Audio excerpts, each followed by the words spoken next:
Beranger Le'Franc, a teaching artist with ArtsMatter. Today's workshop explores the intersection of environmental and social justice, called Confronting Climate Crises, a part of this year's PST Arts initiative. All right, y'all, gonna go ahead and get started. I know we're a small group today, but the good news is that way you'll have a lot more time and one-on-one support with Adobe Express, which is a pretty robust application. So if you didn't get a moment to do that now, we'll come back to it in a little bit. All right, so let's take a moment while we're here to just get in the zone. Take a moment, we're a small group, feel free to jot this down on a Post-it, just kind of, this is the wrong slide. This is our essential question and learning outcomes. So how can science and culture work together toward climate justice? So we're gonna use a variety of art media today to build a campaign, but we'll talk more about that later. Learning outcomes. As a result of this activity, participants will be able to gather and synthesize scientific, social, and cultural perspectives on climate change and create a transmedia campaign advocating for social justice. Here's my slide. So you guys have this printed out on your table. I know that it's hard to read. So let's take about 1 minute and just reflect however many years you've spent on this earth. Think about a way that you have personally experienced climate change in your lifetime, in where you live. All right, since we're such a small group, I'd love to do some sharing out. I'll start. I used to live in Texas when we had that really big, I see you nodding over there, when we had that really big winter storm a few years ago, and it essentially shut down the whole state. And it was very jarring and very much a wake-up call for me in a lot of ways and others. Other people, I would love to hear what y'all have experienced coming from different parts of the country. You want to start? Not sure? Yeah. I mean, I was going to actually mention the snow in Texas, but also I'm from Louisiana. Just the increase in rain and coastal erosion. Yep, a lot of friends in Houston. Yep. I live in Santa Clarita, so it's getting hotter and hotter. That too, yeah. The difference between the coast and the valley is also very intense. Yeah. Okay, so let's take a moment before we get into our actual project. So these particular exhibitions that I just referenced, they draw connections between environmental justice, climate justice, food justice, social justice. They're all very much entwined, like we just talked about. So let's take about 1 or minute and a half. And again, feel free to jot things down. Just think about it, however your brain works. And think about how these topics are related. How do they affect one another? Does anyone feel comfortable sharing out any thoughts on how these are related? Any connections that you're making? Raven, yeah. Yeah, these topics really make me think about who experiences these issues first. And I'm thinking about unhoused populations in Los Angeles and how they're usually the first to kind of suffer the implications of climate issues. So yeah, especially during the heat in the summer, it's very apparent and visual to us as we go throughout it. That's a really great comment. Thank you, Raven. Yeah, a lot of these climate crises issues certainly hit our marginalized communities the most immediately, and I'll talk about that in just a little bit with my own exemplar.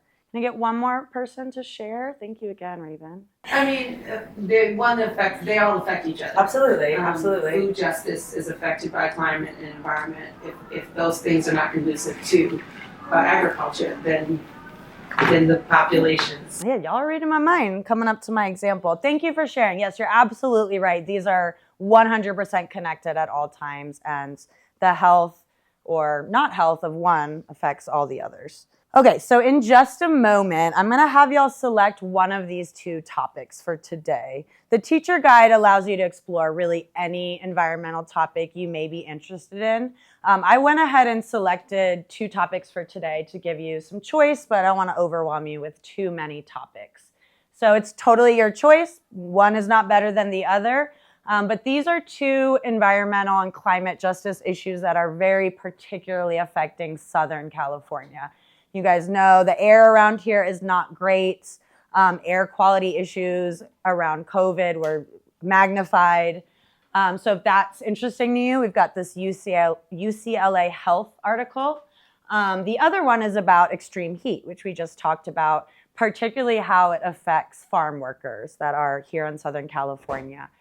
So take a moment, grab one of those articles, or grab two if you're not sure which one you want to do yet, and then we'll come back to that in a little while. But I'll give you about 30 seconds. Feel free to grab both of them and make a choice. But you're going to use the data from these articles to build your campaign today. Is everyone able to make a choice, access their articles? Fantastic. Okay, let's move on for now so we can get into some work time. Okay, what are we doing today?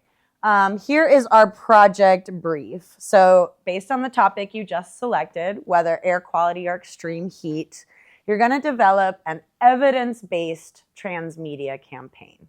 And I will define transmedia in just a moment. So the idea is we're taking hard science, we're using data from that hard science, and then marrying it with arts strategies to get the word out, to spread information in an interesting way. So what are we doing today? You're going to, using the article you pulled, you're going to define your message. Why does this matter? Why should anyone care about this? What can we do about it? Things like that.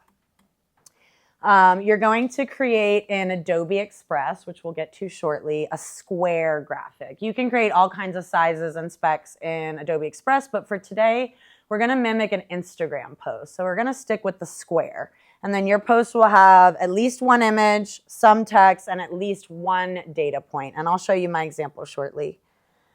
After that, you're going to take the graphic you created and plop it into this Instagram template that I made, which is really cool and something you can grab for your own students if you would like. And I will send that out right after this workshop. And then finally, you're going to present your campaign. I don't know if y'all noticed, but we've got a whole fancy setup here. So I'm going to show you my goofy video I made to make everybody more comfortable. So again, we may not accomplish all of this today, and that's fine. Like, full disclosure, my example took me about 2 hours total. So if you don't finish it all today, totally cool. But this gives you an idea of how it would fully manifest in your own classroom. All right, and then we just got a couple words. I'm going to make y'all read aloud at least once. Matt, media message, please. Media message, the main idea that is being communicated through words, images, sounds, or interactive elements of media artwork. Fantastic. You want to take transmedia artwork? Transmedia production. Communicating a narrative and or theme over multiple media platforms while adapting the style and structure of each story component to the unique qualities on the platforms, e.g. Instagram. Thank you. And then can you take interactive elements for me? Features of the content that enable the audience to respond to the media content. This could include likes, emoji reactions, comments, polls, or anything else that gives the audience a way to participate. Fantastic. Thank you all. So, like I said, we're going to be mimicking an Instagram campaign today. So all of these things are things you could find on Instagram: polls, comments, emojis, all that fun stuff. All right, let's look at my example to kind of give you an idea of what we're doing. And then we're going to get into some work time and make things, which we love as artists. So I selected the extreme heat article about farm workers in the Coachella Valley. And not only are they working in this extreme heat, but they're also going home to no air conditioning. So it's hard to read, I'm not going to lie. It was very informative. So again, you're going to want text, graphics, and data. So I've got my text, protect California farm workers from heat. I've got a fact down here, which is directly pulled from my article. And then I've got my graphics in the background. Kept it pretty simple. I love bright colors. I loved these melting fruit images that I found. So this was my first step of the project, creating that square graphic in Adobe Express. Are y'all Photoshop people at all? If you're, yeah, I'm me same. It's kind of like Photoshop Lite, and it's very user-friendly. So we'll explore that today.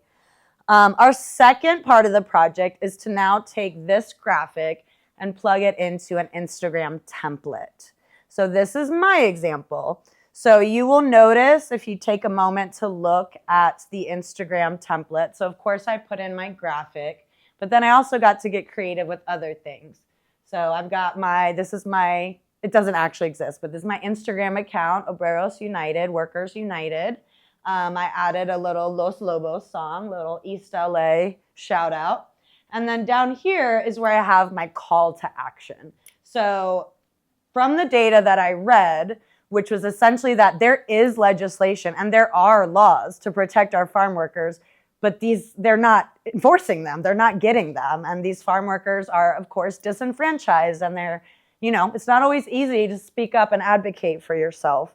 So my, call to action was I identified who is the city council member in the Coachella Valley. So I have his contact information down there. Got a little info, and I threw in some hashtags, and I threw in an emoji. So I'll show you all this Instagram template shortly. It's a lot of fun and something, like I said, you can use in your classroom. All right, and then finally is the video portion of our campaign, which we may or may not get to today, and that's fine. So again, this is an idea of how your students can then take this campaign to the next step by adding a video or an audio element like a podcast. Whew, it's hot out. It's August in LA and it's currently 83 degrees.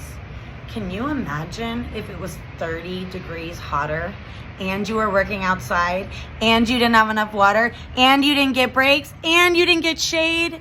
That's what our farm workers in the Coachella Valley are experiencing on a daily basis. The hard work they do feeds our whole country, yet they are still treated very inhumanely. Despite laws in place to provide rest, water, and shade, over 50% of farm workers are not being granted these rights. Want to do something about it? You can. Contact your representatives in Coachella, link here, and start speaking up. Follow us, Obreras United. Thanks. All right, that's me. That's my goofy self. So this is a really simple way to do it. I just filmed this in a room in my house. I used, again, the Instagram link feature where you can embed a link. So my advocacy is making this accessible through social media. All right, I'm going to go ahead and go through the rest of the directions. And then again, we're a small group, so we can help each other out. And I just want to go through a couple of the basics. You do also on your table, and you're welcome to keep these. It's our Adobe Express cheat sheet that ArtsMatter created. So if you're more of a paper person, you can look around and it gives you, a lot of the basic features and how to get started. Oops, that's my timer, sorry. All right, hi, come on in. All right, so again, if you're on Adobe Express, try to follow along. If not, we'll go over this again. We're a small group. So you always want to start in the top left with the purple plus sign, and that's how you create any new project. And you'll notice when you click it, tons of options pop up. Luckily, our option is right there, top left. So again, we're designing an Instagram post specifically, so we want to work with a square. You can do this as a poster, a flyer, a video. Again, you'll see there's a lot of options. So again, you're going to want to select 1-to-1 square. And then this slide I'll leave up for a moment. These are a lot of the basic features that you'll use when you're doing a graphic design in Adobe Express. I think the main two you will use are text and elements on the bottom left. Upload external media if you would like. That's how I added the fruit to mine. That wasn't on Adobe. I found that on Google Images. So if you have any particular photos or things that you would like to add to your design, you can change the background color. And then when you are all done and ready to transfer it to your Instagram post, you'll go ahead and download it. JPEG or PNG is fine. I usually do PNG. And then I want to give you all as much work time as possible. So again, this is our project description. What are our goals for today? Define your message. Think about which scientific data point you'd like to use for your campaign or more. You're going to create that square graphic in Adobe Express. And then ideally, we'll have time to transfer that over to the Instagram template and maybe even film a little video of you. But we'll see how far we get in that. Okay, let's go ahead and get started. I'm going to put on a little music since it's nice and quiet and chill in here. Chill, quiet music. And then again, I've got Matt and Raven are here as well to help us out. But yeah, let's just start exploring, start building that graphic. Take a moment to read through your article. They're a little long, but they're skimmable. So yeah, let's do that. I'm going to throw on a little music, and then we'll have about 30 minutes of work time. Okay, I'm going to pause my music for a second. I know y'all are in the zone, but if I could just capture your attention for a second, I want to show y'all how this Instagram template works. And then hopefully we'll be able to transfer our graphics over by the end of the workshop. If not, totally fine. So what am I doing? So in a moment, I'm going to give you the link to this slideshow. And it's something that, again, you guys can make a copy of, share with other teachers or students. So you will notice that when this slideshow is not in presentation mode, it's got all these great visual aids to show you how to do certain things in slides. Some kids are really comfortable with this. Others have no idea what's going on. So great images, highlighted things, show you how to do stuff. How do you take a photo and put a square frame around it? How to insert text box. I'm sure y'all know this, but just in case. So every slide looks like this on this slideshow. But again, once you go into presenter mode, it only looks like this. So if you take this to the classroom and you're having your students present, it's a really nice, clean look. So like I said, in a moment, I'm going to give you access to this slideshow. And it's got all the instructions here of how to create an account title. You're not really creating an account. You can add a song. You can add a caption. Feel free to try out a hashtag or emoji. So again, once you're done with your graphic, you're going to download it from Adobe and then upload it to this slideshow. So let me get y'all the link to that. Thank you all for sharing your work. I know that can be a vulnerable thing to do, so thank you for being brave. So again, my example, y'all already saw it. Here we go. Tell us about it. I don't know, like you said, the article was very disturbing, and I was looking for something that I felt, an image that I felt represented the workers. So I actually took the one from the article, and then I found the picture of the extreme heat and what's in front of me. I felt like that I wanted to, it was also hard to pull text because there was so much in it. I agree. So I felt like this one captured the fact that it has existed and it's only getting worse. Exactly. So I went with that, and it feels text heavy to me, but that's a good observation. So you're already thinking of how you might revise it. Love that you're pulling a direct quote. I find that very impactful. In that little piece right there, the protections, it said it in the article that California has laws, but people aren't following They're just them. not So being followed. that was my call to action: is let's follow the law. Absolutely. And then I think we got time for two more. Excuse me, Miss Raven. You want to tell us about it? Really resonated with me that Maria Chavez is the same age as my mom. So yeah, that was pretty impactful. I also pulled the image from the article as well and added it here.